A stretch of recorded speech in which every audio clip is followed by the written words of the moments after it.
দর্শক আমন্ত্রণ আজকের চট্টগ্রামের আয়োজনে শুরুতেই জানাচ্ছি শিরোনামগুলো।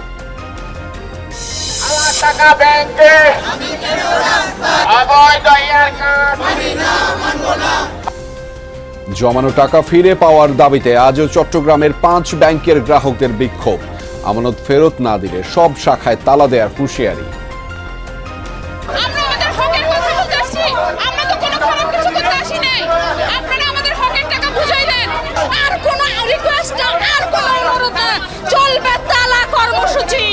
আমার পরিবারের টাকা, আমার নিজের টাকা, আমাকে এখন এক টাকাও দিচ্ছে না ব্যাংকে। বর্জ্যের স্তূপ জমে ভরাট বন্দর নগরীর বেশিরভাগ খাল। পানি নিষ্কাশন পথ বন্ধ থাকায় তৈরি হয় জলাবদ্ধতা। ক্রাশ প্রোগ্রামে কমবে দুর্ভোগ, দাবি সিটি মেয়রের। আমাদের পরিচ্ছন্ন কর্মীরাও কাজ করবে, সবাই মিলেমিশে আমরা এই শহরটাকে ক্লিন রাখতে চেষ্টা করব এবং জলাবদ্ধতা মুক্ত একটা শহর উপহার দেব। বর্ষায় প্রাণহানির শঙ্কা থাকলেও পাহাড়ে বেড়েই চলেছে ঝুঁকিপূর্ণ বসবাস। পুনর্বাসন ছাড়া সরতে নারাজ বসবাসকারীরা। মাইকিং কখন করছে সঠিক বলতে পারি না, কাজে ছিলাম তো বলতে পারি জানি না। না বাজি জিনিসপাতি ফালাই ব্যাগ কি আর নেওয়া যায়।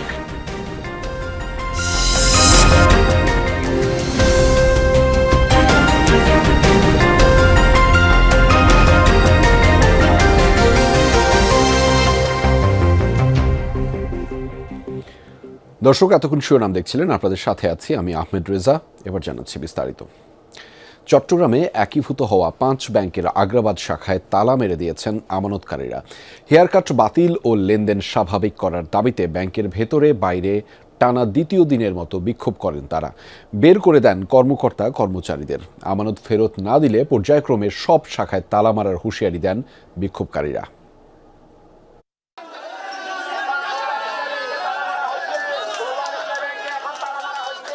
সকালে চট্টগ্রামের বাণিজ্যিক এলাকা আগ্রাবাদে জড়ো হয়ে একে একে union bank, Exim bank, first security ইসলামী ব্যাংক, গ্লোবাল ব্যাংক ও সোশ্যাল ইসলামী ব্যাংকে তালা মেরে দেয় বিক্ষুব্ধ আমানতকারীরা।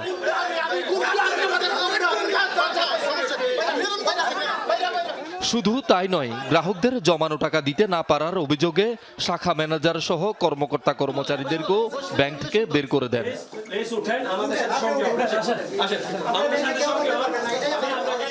সঞ্চিত আমানত ফেরত প্রদান এবং হেয়ার কাট বাতিলের দাবিতে আগের দিন খাতুনগঞ্জে, আজ আগ্রাবাদে এই তালামারা কর্মসূচি পালন করেন একীভূত 5 ব্যাংকের আমানতকারীরা। আমি একটা হার্টের পেশেন্ট, আমি টাকার জন্য চিকিৎসা করতে পারতেছি না। 13 তারিখে আমার মেয়ের বিয়ে, আমি মেয়ে বিয়ে দিতে পারতেছি না টাকার জন্য। সকালে অনেকে অনাহারে আসছে, কেন ওনার কাছে আমাদের পেটে খিদে আছে কিন্তু আমাদের পকেটে টাকা নেই। ওরা আমাদেরকে কোনো ধরনের সলিউশন দিতে পারে না, ওরা শুধু পালাতে পারে। হেয়ারকাট নামের একটা শব্দ ব্যবহার করে আমাদেরকে জব্দ করা হয়েছে গলায় ফাঁসির মতো। লেনদেন স্বাভাবিক না হলে পর্যায়ক্রমে চট্টগ্রামে এসব ব্যাংকের সব শাখায় তালা দেওয়ার পাশাপাশি বাংলাদেশ ব্যাংক ঘেরাওয়ের হুঁশিয়ারি দেন আন্দোলনকারীরা। ব্যাংক স্বাভাবিক করতে হবে, লেনদেন স্বাভাবিক, হেয়ার কাট বাতিল করতে হবে। চলবে তালা, সারা বাংলাদেশ আমরা অচল করে দিব। বাংলাদেশ সরকার, বাংলাদেশ ব্যাংক আমাদের যৌক্তিক দাবি কেন মেনে নিচ্ছে না? যতদিন আমরা আছি ইনশাআল্লাহ আমরা আন্দোলন চালিয়ে যাব। আমরা দুর্বার আন্দোলন করে তুলব এবং প্রয়োজন হলে বাংলাদেশ ব্যাংক লক করে দেব। দু একদিন পর পর বিক্ষুব্ধ গ্রাহকদের ক্ষোভের মুখে পড়ে বিপাকে 5 ব্যাংকের কর্মকর্তারা। সরকার ও ঊর্ধ্বতন কর্তৃপক্ষের সিদ্ধান্তের দিকে তাকিয়ে আছেন তারা। বাংলাদেশ ব্যাংক আছে, আমাদের হায়ার অথরিটি আছে, যেহেতু জাতীয় ইস্যু, এখন ওনারা সিদ্ধান্ত যেভাবে দিবে একসাথে সবার টাকা লাগতেছে, যার কারণে এই সমস্যাটা সৃষ্টি হয়েছে। গভর্নমেন্ট ডিসিশনের বাইরে তো আমরা তো চাকরিজীবী, আমাদের তো এর বাইরে কিছু করার বলারও না, কেউ নাই। মিছিল সমাবেশ বিক্ষোভে উত্তেজনা সৃষ্টি হলে পরিস্থিতি নিয়ন্ত্রণে পুলিশ মোতায়েন করা হয়। আমাদের মূল কনসার্ন হচ্ছে যাতে আমাদের সাধারণ জনগণের যে জনজীবন, সেখানে যাতে শৃঙ্খলা যাতে বিঘ্নিত না হয়, আমরা এই জন্য আছি। শহীদুল সুমন, যমুনা নিউজ, চট্টগ্রাম। এদিকে চট্টগ্রামে আইনজীবী সমিতির নির্বাচনের মনোনয়নপত্র সংগ্রহ জমায় বাধা দেওয়ার বিক্ষোভ করেছে ভুক্তভোগী আইনজীবীরা। এ বিষয়ে আরও জানাতে যুক্ত রয়েছেন সহকর্মী জুবায়েদ ইবনে শাহাদাত। তার মাধ্যমে জানাবো সেখানকার সবশেষ পরিস্থিতি। জুবায়েদ, আর ঠিক কি দাবি জানিয়েছেন বিক্ষোভকারীরা সেটি জানাবেন, একই সাথে কি কারণে সংঘর্ষ হলো সে খবরেরও বিস্তারিত জানাবেন আমাদের।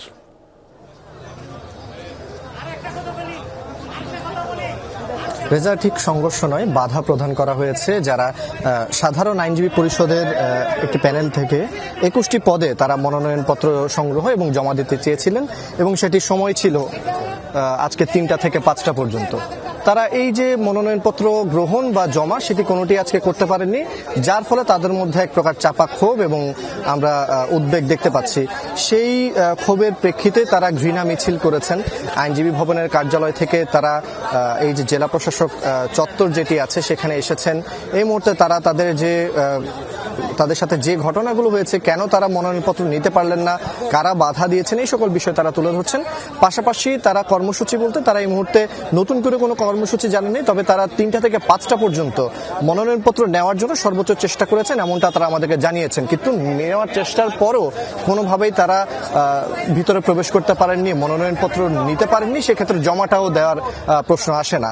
তো তারা বলছেন এই ধরনের ঘটনা যে আইনজীবী সমিতির নির্বাচনের 100 বছরের যে ইতিহাস, সেই ইতিহাসকে কলঙ্কিত করেছে এবং তার প্রেক্ষিতেই তারা আজকে ঘৃণা মিছিল করে এই সাধারণ আইনজীবী পরিষদের প্যানেল থেকে তারা এই জায়গায় এসেছেন এবং জেলা প্রশাসক কার্যালয়ের ঠিক সামনে যে চত্বরটি আছে সেখানে তারা বিক্ষোভ করছেন এবং একটি সংক্ষিপ্ত সমাবেশ করছেন।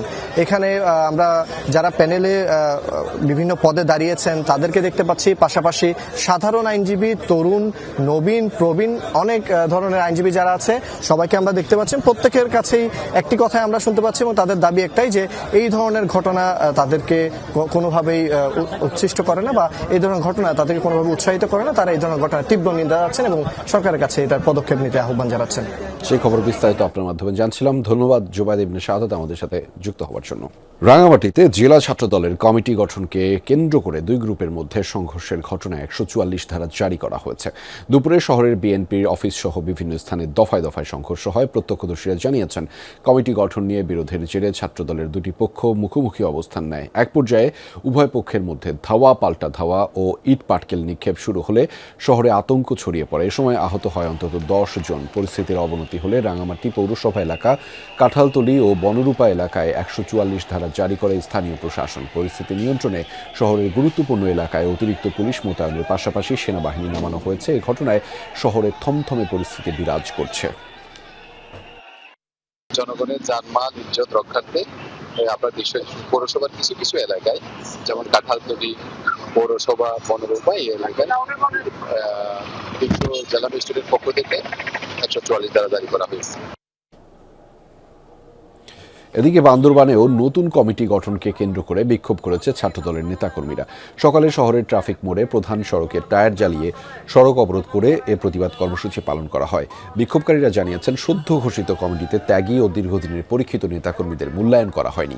এ সময় দ্রুত কমিটি বাতিল করে প্রধানমন্ত্রীর কাছে পুনর্গঠনের দাবি জানিয়েছেন নেতাকর্মীরা। পরিস্থিতি নিয়ন্ত্রণে ঘটনাস্থলে যান আইন শৃঙ্খলা বাহিনীর সদস্যরা। দর্শক, এ বিষয়ে আরও জানাতে রাঙামাটি থেকে যুক্ত রয়েছেন সহকর্মী শামসুল আলম। তার মাধ্যমে জানাবো সেখানকার সবশেষ পরিস্থিতিগুলো। শামসুল, এখন এলাকার কি পরিস্থিতি দেখছেন সেটি জানাবেন এবং সেখানে কোনো ধরনের কার্যক্রম চলছে কিনা সেটিও আপনার কাছ থেকে জানতে চাই। শামসুল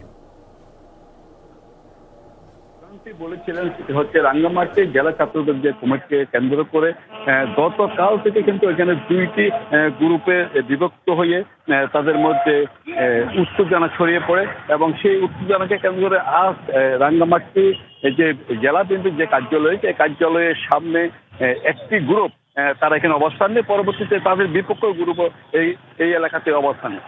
উভয় গ্রুপ অবস্থান গ্রহণ করার পর এখানের মধ্যে উভয়ের মধ্যে সংঘর্ষ সৃষ্টি হয়। এই পরিস্থিতির কারণে পুলিশের পাশাপাশি এখানে বিপুল সংখ্যক সেনা মোতায়েন করা হয়েছে এবং প্রশাসনের পক্ষ থেকে 144 ধারা জারি করা হয়েছে।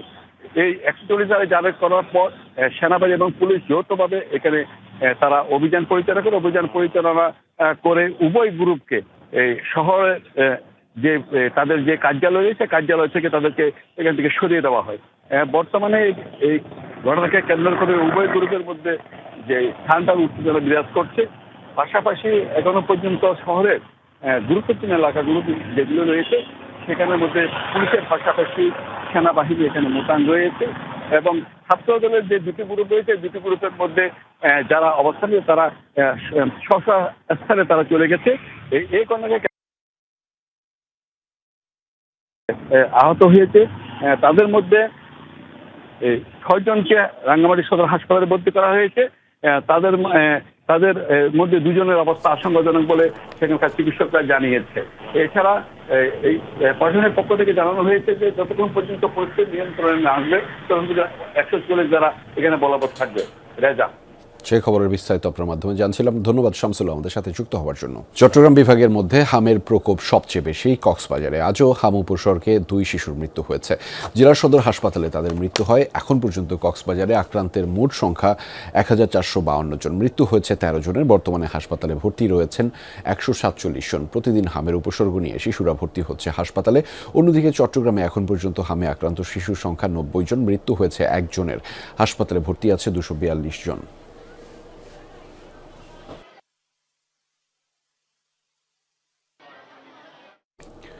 বর্জ্যের স্তূপে জমে ভরাট হয়ে গেছে চট্টগ্রাম মহানগরীর বেশিরভাগ খাল, নালা, নর্দমা। পানি নিষ্কাশন পথ বন্ধ হওয়ায় অল্প বৃষ্টিতেই তৈরি হয় জলাবদ্ধতা।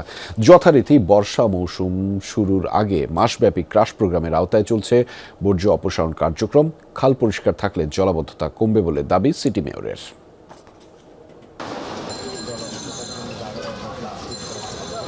মুরাদপুরে নাজিরপাড়ার এই খালের উপর শিশু কিশোরদের এই দৌড়ঝাঁপি বলে দিচ্ছে এটি কতটা ভরাট হয়েছে। ময়লা আবর্জনা, কচুরিপানা, প্লাস্টিক জমে স্তূপ হওয়ায় পানির নিষ্কাশন পথ বন্ধ।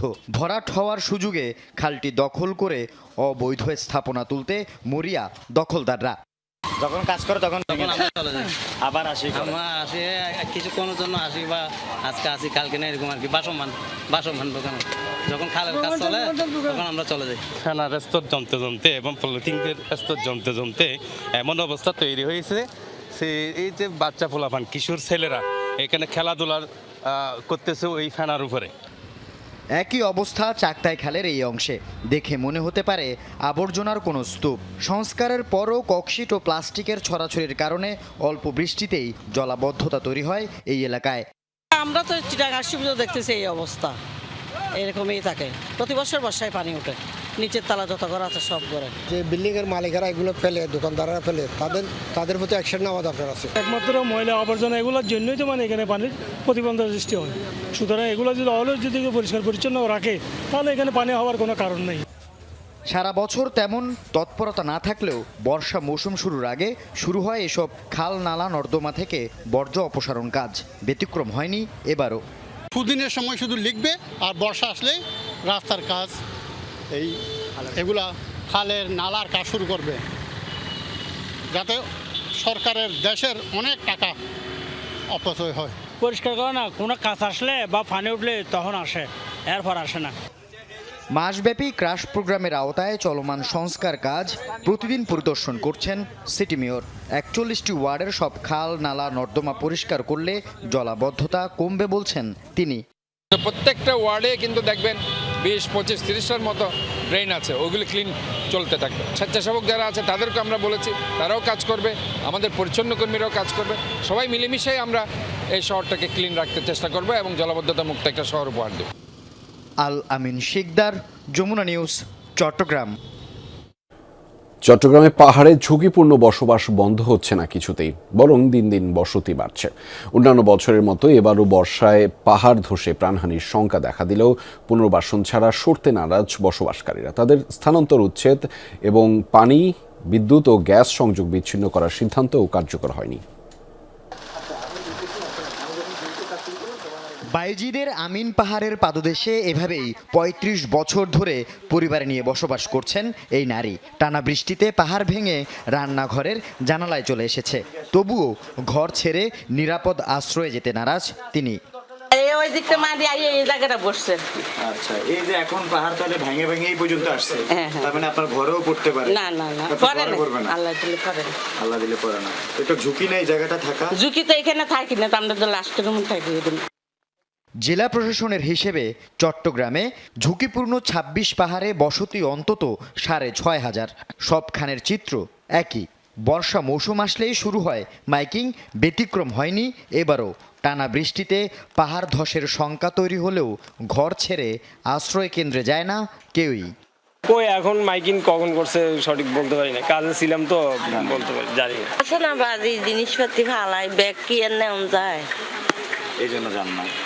সবাই যদি একসাথে চলে যায়, অনেক মানুষ হয়ে যায়, অনেক বিড়াবিড়ি, বাচ্চারা অনেক দুষ্টামি করে, কান্নাকাটি করে, বুঝেন না, এই জন্য আবার চলে জি আবার চলে আসে। পাহাড়ের বুক চিরে গড়ে ওঠা এসব বসতি অবৈধ হলেও প্রতিটি ঘরে আছে বিদ্যুৎ ও পানির সংযোগ। সেবা সংস্থাগুলোর অবৈধ স্থানে বৈধ সংযোগ দেয়া প্রমাণ দেয় অনিয়মের। এই 3টে মিটারে আপনার নামে কোনটা? এখানে আছে মাঝখানেরটা। আপনার টোটাল ঘর চলে 15টায় 3টে মিটারে। বাকিদের কাছ থেকে মানে কত ইউনিট হয় এটা আপনারা হিসাব করে টাকা নিয়ে নেন? জি। আপনার নামে কয়টা মিটার? আমার নামে আমার একটা মিটার। আপনার একটা। এটা এই আবেদন করেই তো নিছেন না পিডিবি থেকে? তো এইখানে লাইনগুলো কেমন দেয়? বিদ্যুতের লাইন, পানির লাইন? ওরা সব পুরো লাইন এখানে লাইন। সব পুরো লাইন। প্রতি বছর বর্ষা মৌসুমে সভা ডাকে পাহাড় ব্যবস্থাপনা কমিটি। শুরু হয় মাইকিং, যা শেষও হয় মাইকিং দিয়েই। গত বছর সভায় গৃহীত ঝুঁকিপূর্ণভাবে বসবাসরতদের সরিয়ে নেওয়া, অবৈধ স্থাপনা উচ্ছেদ এবং গ্যাস বিদ্যুৎ পানির সংযোগ বিচ্ছিন্ন করার সিদ্ধান্ত কার্যকর হয়নি এখনও। আমরা তাদেরকে সরিয়ে দেওয়ার পরেও 1 ঘন্টা পরে আমরা চলে যাওয়ার পরে তারা এখানে অবস্থান করে। কিভাবে তারা বিদ্যুৎ, পানি এবং গ্যাসের লাইন পাচ্ছে এবং এটা পাওয়ার কারণেই তো বেসিক্যালি তারা এখানটায় আসার জন্য অনুপ্রাণিত হচ্ছে। তো এই জায়গাটা কিভাবে হচ্ছে এটা আমি পাওয়ার ব্যবস্থাপনা কমিটির মিটিংয়ে এটা আমি অবতারণা করব। আল আমিন শেখদার, যমুনা নিউজ, চট্টগ্রাম। মাদকের বিরুদ্ধে সচেতনতা ও মাদক মুক্ত সমাজ গঠনে ছাত্র শিক্ষকের ভূমিকা শীর্ষক সেমিনারে অনুষ্ঠিত হয়েছে চট্টগ্রামে। হাটহাজারী সরকারি কলেজ মিলনায়তনে চট্টগ্রাম জেলা মাদকদ্রব্য নিয়ন্ত্রণ অধিদপ্তর আয়োজিত সেমিনারে বক্তারা বলেন, মাদকের ভয়াবহতা থেকে নতুন প্রজন্মকে রক্ষায় পরিবার, শিক্ষা প্রতিষ্ঠান ও প্রশাসনের সমন্বিত উদ্যোগ প্রয়োজন। ঘরে বাইরে সচেতনতা তৈরিতে সবাইকে এগিয়ে আসার আহ্বান জানিয়েছেন বক্তারা। সেমিনারে অধিদপ্তরের অতিরিক্ত পরিচালক জাহিদ হোসেন মোল্লা, র্যাব ও পুলিশ কর্মকর্তা, ইউএনও সহ অনেকেই বক্তব্য রাখেন।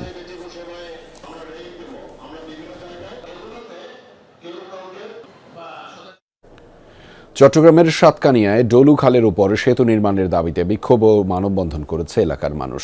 উপজেলা পরিষদ কার্যালয়ের সামনে এই কর্মসূচি থেকে তারা চলাচলে ভোগান্তি নিরসনে দক্ষিণে রূপকানিয়া দানুর মার ঘাটে দ্রুত সেতু নির্মাণের আহ্বান জানিয়েছেন। প্রতিদিন ঝুঁকি নিয়ে নৌকায় পারাপারের সময় বৃদ্ধ, নারী, শিশু, রোগী ও শিক্ষার্থীদের সীমাহীন কষ্টের কথা তুলে ধরেন ভুক্তভোগীরা। দীর্ঘদিনের এই জনদুর্ভোগ লাঘবে অবিলম্বে সেতু নির্মাণে পদক্ষেপ গ্রহণের দাবি জানিয়েছেন স্থানীয়রা। হিমালয়ের উচ্চতা যেন হার মেনেছে এক বাংলাদেশের অদম্য ইচ্ছাশক্তির কাছে। মাউন্ট এভারেস্ট ও লোৎসের পর এবার বিশ্বের 5ম উচ্চতম শৃঙ্গ মাউন্ট মাকালুর চূড়ায় উড়ালেন লাল সবুজের পতাকা। দর্শক, বলছি চট্টগ্রামের সন্তান পর্বতারোহী বাবর আলীর কথা। প্রথম বাংলাদেশি হিসেবে 8,485 মিটার উচ্চতার এই দুর্গম শিখর জয়ের মাধ্যমে তিনি গড়লেন নতুন এক ইতিহাস।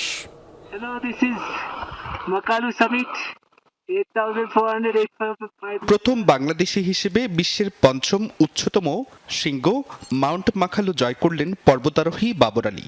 বাংলাদেশ সময় ভোর 5টা 45 8,485 মিটার উচ্চতার এ শিখরে পৌঁছে নিজের 5ম 8,000 জয়ের কীর্তি করেন তিনি, যা এখনো কোনো বাংলাদেশের নেই।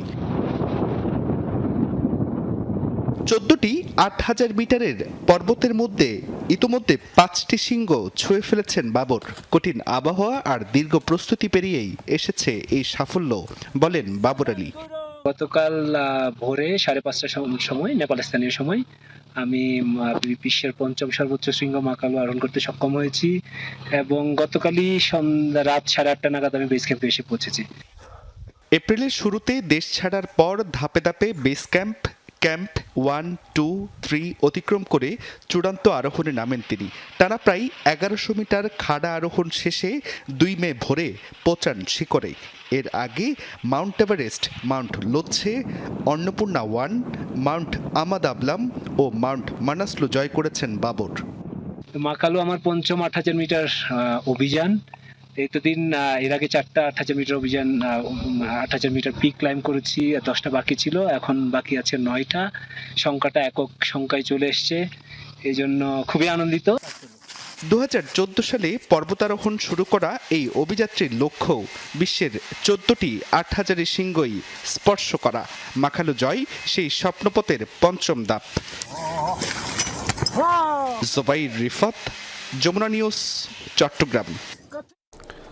দর্শক, এই ছিল আজকের চট্টগ্রামের আয়োজনে। এতক্ষণ সাথে থাকার জন্য আপনাদের সবাইকে ধন্যবাদ।